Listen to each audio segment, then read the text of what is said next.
As the title suggests, I believe Demon Slayer is a good series. And if you feel the same way, don't let anyone on Twitter or YouTube or any forum make you feel bad or question how much anime you've seen for having that opinion. With that being said, let's talk about Demon Slayer. So let's set the tone. The Demon Slayer film Mugen Train just hit theaters and I got invited to watch it with my cousin, so I decided what better way to get ready than to binge the series and read the manga. Yes, this is my first time consuming Demon Slayer. I did not watch the anime during its initial run, and I had not touched the manga. I went into the series with all the knowledge that anime Twitter gave me. And what was that knowledge? Well, I think you know. Demon Slayer is mid, terrible series, carried by animation, ending sucks, overrated, overhyped, blah blah blah. You know, the usual suspects. And after binging the anime, the film, and the manga respectively, I see why people love this show. And it further solidifies my opinion about trusting the vocal minority. Just don't do it.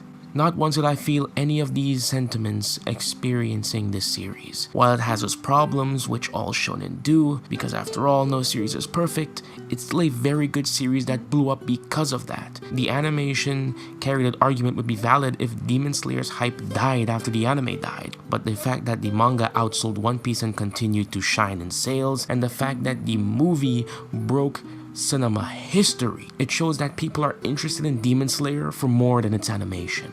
And I'm sure the game is going to break numbers as well. So it's safe to say that that statement has no facts behind it, because the anime had long gone and the hype for Demon Slayer is still very strong. Unlike other shows that had a very strong start and the hype died down when its subsequent other seasons or adaptations were announced. Demon Slayer is a series that is simple to follow, and that's why it blew up. It's simple with a very well-made anime with likable characters and a story to keep the viewers constantly interested. Demon Slayer does not break the mold, but it doesn't need to. Most of its contemporaries don't break the mold either. It honestly reminds me of the days of Naruto's rise in popularity. The same opinions were thrown around, and look at Naruto now, still one of the most successful mangas in the world. And I'm not saying success equals quality, but Naruto, Dragon Ball, One Piece, My Hero Academia, and Demon Slayer all have qualities that most people love, and that's all that matters. That's why these series are so near and dear to us, and that's why they're so popular and so loved. So again, allow me to repeat myself, don't let anyone let you feel bad or make you feel bad for enjoying this series. Continue to love and support Demon Slayer, because honestly, the mangaka deserves all the praise she's getting, given the circumstances that were happening while she wrote the story week to week during its initial serialization, nearing the end. So let's talk a bit about Demon Slayer.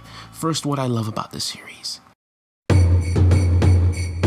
The characters were always engaging, from our main cast of Tanjiro, Nezuko, Zenitsu, and Inosuke, my personal favorite character of the series, to the Hashira and the 12 Kizuki and Muzan himself. They all brought something interesting to the story, and their varying personalities always kept things fresh each arc that they appear in. Secondly, I love the power system. Breathing is such an interesting take when it comes to shonen powers, especially when swordplay is thrown into the mix. Learning the lore of the breathing styles and that they're not limited to the 4 elements were also a treat for me. The world building. I cannot express how much I truly love the world building of Demon Slayer. Each breathing style, each sword, each character had so much backstory, really bringing the world to life as another piece of the puzzle unfolds. And lastly, the themes of the story.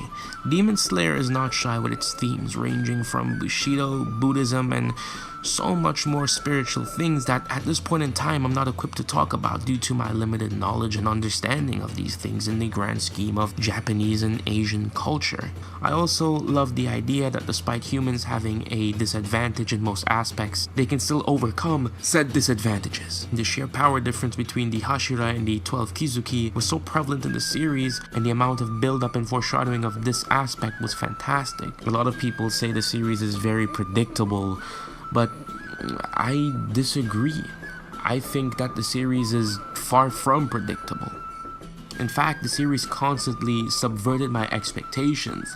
One moment when I think Tanjiro is going to win, like for example in episode 17, when he first learned the hinokami kajiura, I thought, yeah, that's it, he's going to win. He cuts the demon's head off, and Well, as we saw, he didn't win. Giyu had to step in, and this is a constant thing that happens in the series. For every demon that they fight from that point on, you think it's going to end well for our heroes, but it goes very, very bad. And even if it ends in a victory, it's a very questionable victory. For example, Tanjiro and Giyu versus Akaza in the manga, that fight is brilliant, but at the end of the day, there was nothing Tanjiro and Giyu could have done.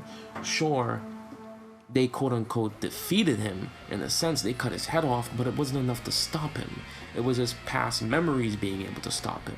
Because when I think one thing is going to happen, it goes the complete opposite direction. I could not tell you in a million years that Akaza would take his own life. That was just... I would have assumed that Tanjiro would have gotten his rematch and he would have beaten him. And this is what the series constantly reinforces, that demons, especially the 12 Kizuki, are leagues above any human. Also, the inverse, that despite having such fragile human bodies, humans achieve eternity that some of the demons yearn for but can never achieve, due to the fact that humans live on in the memories of not only other humans but demons as well. Something that a demon can't do, a demon cannot live on. It's a very good concept that maybe I should explore deeper in another video. Every fight was so unfair for the Hashira. Most of them are still very young, some of them becoming Hashira quicker than normal requirements. To me, it's a commentary on the human condition, being able to push forward and still find victory despite the cards being stacked against them. And in fact, the series also starts off telling us that demon slayers die. So it's not really surprising when we see Hashira die later in the series. In fact, I would have expected it. They're nowhere near as powerful as these demons. Now, I do have a gripes with some of the Hashira deaths, of course. Specifically Mitsuri, because she didn't really get as much shine as I would have wanted to. She didn't get the same treatment that Shinobu got, or Kanao, or Nezuko. And that's a shame, because she's a very interesting, likable character, and I wanted more of her. But back on the topic of, the human condition, this is later expanded upon with the burning sword techniques and the Demon Slayer marks becoming more prevalent in the story. Demon Slayer presents ideas and concepts and does not shy away from them. Every time I thought the story would take a predictable turn, as I said before, I was wrong. So many times, despite all information given, I still expected it to go in a very predictable way, and I was proven wrong time and time again. I can't describe the anxiety I felt during the final stretch of the manga when the Hashira were just taking on upper moons left and right. And honestly, I can't wait to see Ufotables and CyberConnect's 2's takes on some of these fights in the manga. Now, with all that out of the way, let's get on to what I don't like. As I said, I feel like the Hashira, especially Mitsuri, didn't get enough time to shine. I would have liked an arc to see how the Hashira get along.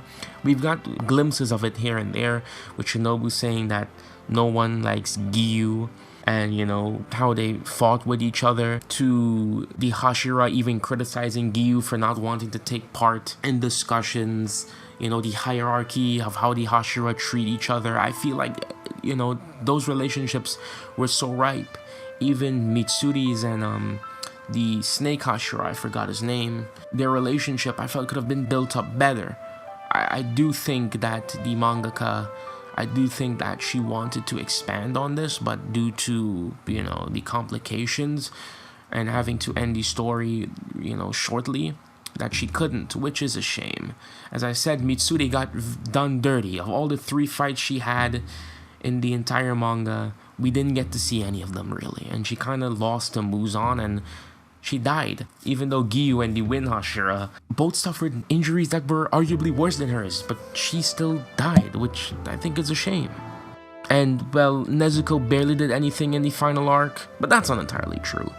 She gave her blood and she did help, in that aspect. She did contribute a lot, but I wish circumstances were a bit different for her to take part in the final fight alongside her allies. But that's pretty much my only grievances.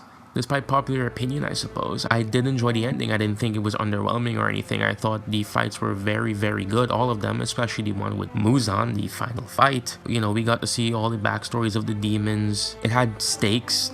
you know, basically all the Kizuki died and Tanjiro became a demon, learning about the first sun breather and his relation to Upper Moon 1, seeing his backstory and Akaza's backstory brought me to tears, honestly. In fact, a lot of this series caused me to shed tears multiple times while reading. Not as much as Chainsaw Man, but Chainsaw Man is a completely different beast entirely when it comes to pulling my heartstrings. The older I get, the more series I watch and read, the more I appreciate the stories that these creators try to tell, and Demon Slayer is no different from me. If you're on the fence about watching this series due to the fact that, you know, all this negativity you've been hearing in the anime community surrounding it, I would suggest that watch it and form your own opinion. You know, Demon Slayer is a series that I think everyone should experience at least once. It's not terrible, and it's not a masterpiece, but it's a very good series. It has a very good cast and characters, it's well written in my opinion, and it has a very interesting setting. And that's pretty much all I have to say about the series for today. I'll be doing a character analysis on Inosuke in the future, so stick around for that. But this is Grimtoki, this has been Beyond Animation, and I'll see you in the next one. Peace.